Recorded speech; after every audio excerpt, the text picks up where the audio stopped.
అండి ఒక చిన్న చిట్కా కిచెన్లో ఉండే సింకులు స్టీల్ సింకులు కానీ లేదా బాత్రూమ్ సింకులు కానీ అప్పుడప్పుడు మనం ఎంత శుభ్రం చేసినా సరే అవి ఇంకా మనకి మరకలు పడినట్టుగా డట్టిగానే అనిపిస్తూ ఉంటాయి.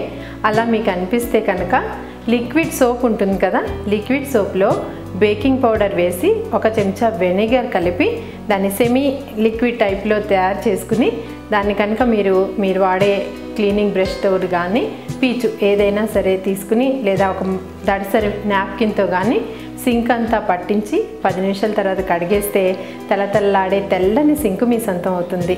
ట్రై చేయండి.